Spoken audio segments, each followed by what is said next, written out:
All right, so in this video, we're going to look at what a recursive sequence is.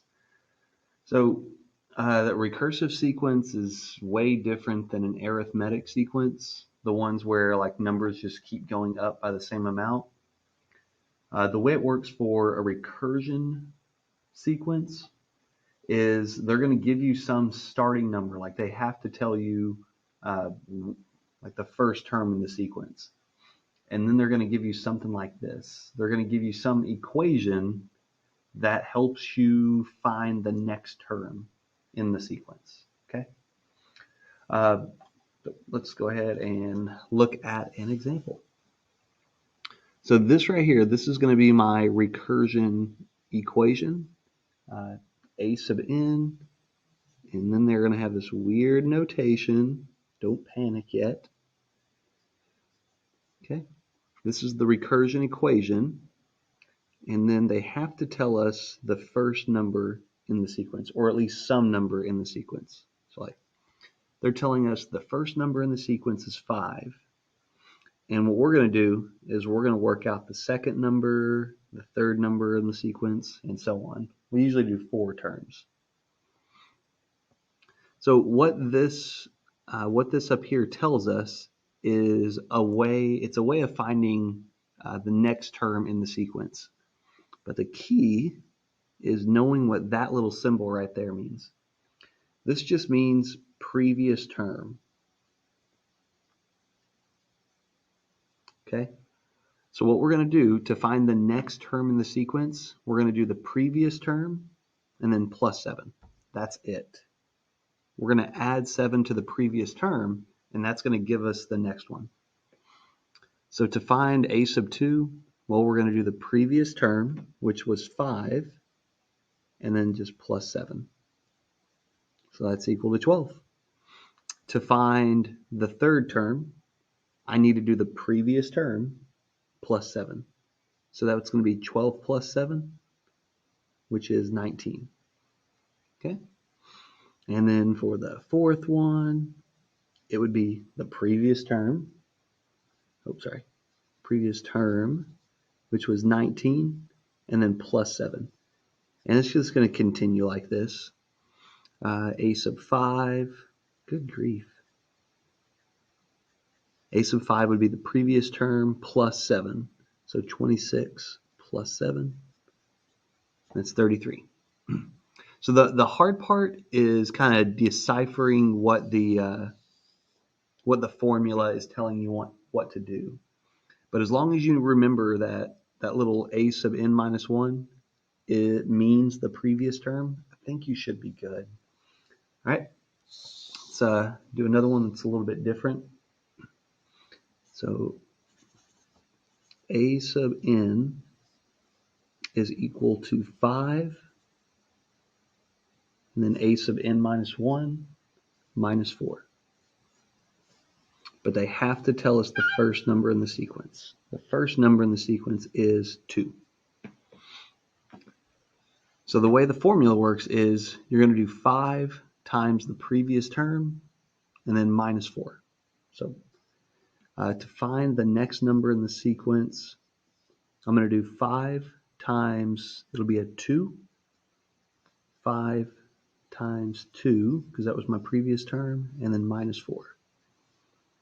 10 minus 4 is 6, and then we can move on.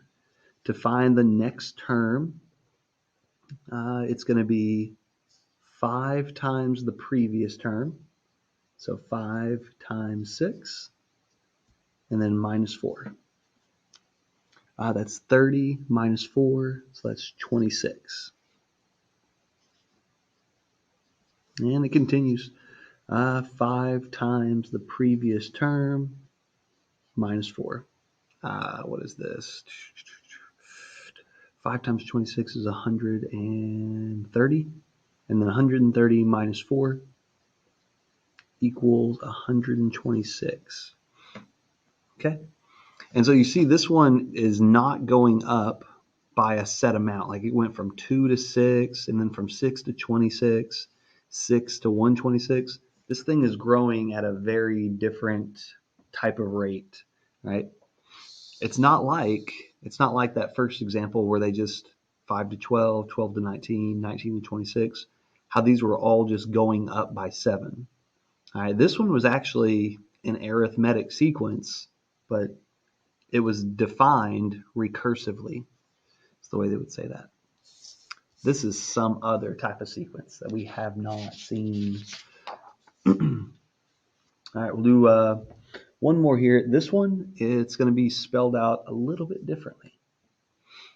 Okay, a sub n, it's going to be 3 times the previous term, so nothing new there, minus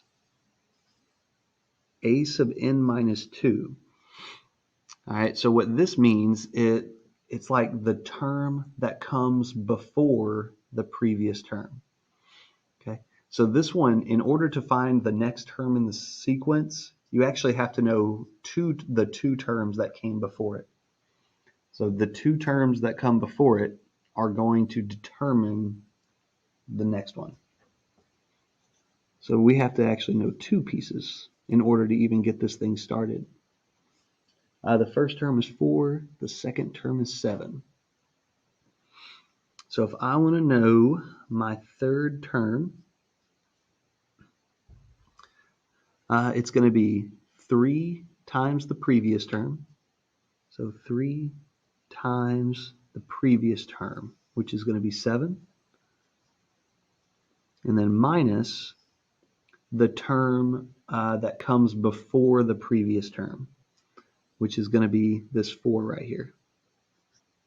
So it's like, it means 2 terms ago. This means 1 term ago. I guess you could read it like that.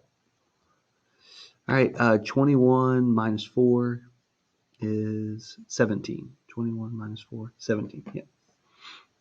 Okay. And if I want to know a sub 4, the fourth term, let's go to my definition. I got to do 3 times the previous term. So 3 times 17 is the previous term.